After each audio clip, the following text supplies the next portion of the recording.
Nick Roush here with the best dressed man in all of Louisville TV. It's John Boel, Wave 3 investigator and also expert handicapper, right? He only picks winners.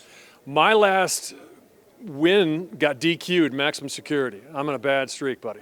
You like some favorites in the past. Are we liking the favorites this year? Are y'all over Forte? Are y'all over Tapit Trice? So I was over Forte until the Florida Derby. And I just asked Darren Rogers about this live on air. It looked to me like he used everything he had to win the Florida Derby last to first like that. Squeezed out everything he had. And then sure enough, I don't normally look at the workouts very much, but his two workouts have been like 102 for 5 furlongs, which is slow, and like 101 and change. I fear that he may be tired. And so I think I spot a opportunity to maybe do a play against. But he's the best horse. But I just think he might be a little bit tired. A lot of people say that he proved a different way to win, different way to, Yes. to be able to fight off some competition. It was difficult, but it's also always fun to pick against the favorites. It always is. I'm normally a favorites guy.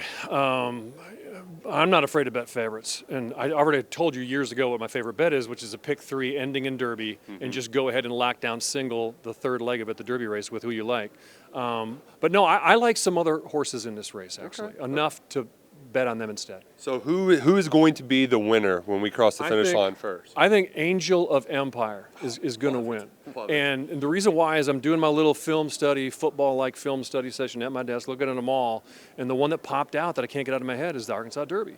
He's the 6 horse, check it out on YouTube. He circles everybody and runs away. Doesn't even have to use him at all. Like, he's got a gear. And he went home, and this is key for Derby winners, he went home in 12 seconds per eighth. 12, 36 seconds fast, and wasn't even being challenged. So he's got plenty in the tank. So I like him the most. And then I like Tapit Trice just because I went to the Bluegrass Stakes with my family, and I'm really superstitious about when I go and see and bet on a horse and get up close to it, and then I don't bet it in the Derby, like that's when I get burned.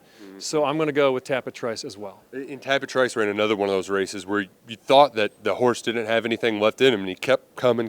And He was challenged, man. It was That's the an impressive downside. race. He was challenged. Who was that, Verifying? Yes, It was Verifying.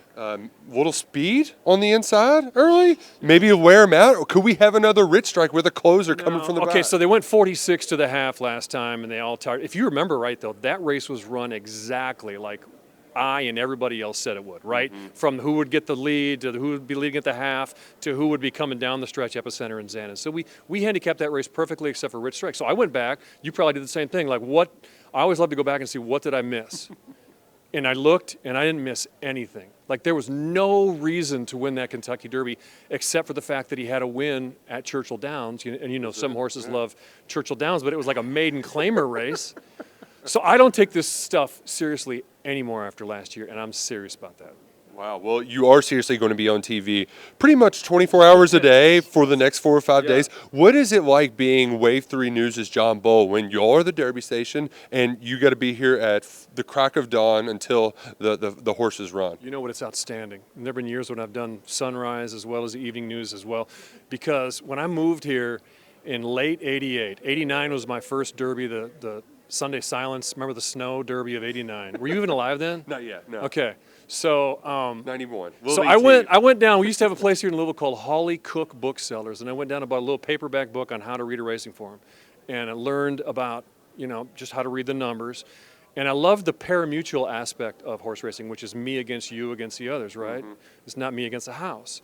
And so I just got into it. And then all my friends from Wisconsin, like none of us were into horse racing.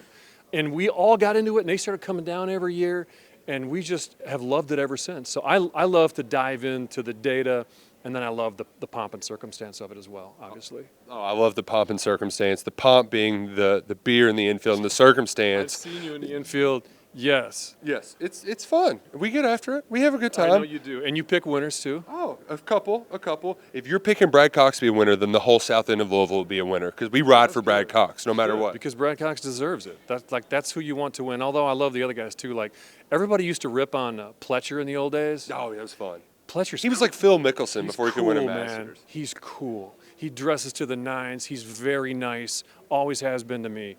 He's cool. Like, all these dudes are cool. Well, except Baffert, and he's still You're an out of here. anti-Baffert guy? Oh, California horses, they're going to run 4 horses in the Santa Anita Derby, and I'm supposed to respect that? No, I And know. 3 of them are Bafferts? Every time you're looking at the past performances and you see the West Coast races, have you ever noticed how there's like 6 horse fields? Yeah. You know, like, yeah. Yeah, it's Dismiss garbage, that. yeah. And Yeah. so we now have to deal with Bob Baffert for 1 more year. It's our final year, so enjoy it while you can, everybody, because we don't have to You bet know what's against Bob. going to happen when Baffert comes back. Oh, well, he's a return dude, with a vengeance. They're gonna be he's going to juicing be him so low. good. What's the Oh, man. most number of entries a trainer has had? Like 5 in the Derby? he's gonna have 10. He's going to have 10. He's going to have half the field and ready to go. Oh, man. Well, it's going to be exciting nevertheless. Oaks on Friday. Brad Cox has 3 entries, including the favorite, Wet Paint. That'll be exciting. And then Kentucky Derby 149 on Saturday. Watch John Boel on Wave 3 News all week long. If you turn on Wave 3, you're going to see John Boel, best dressed man in Louisville TV.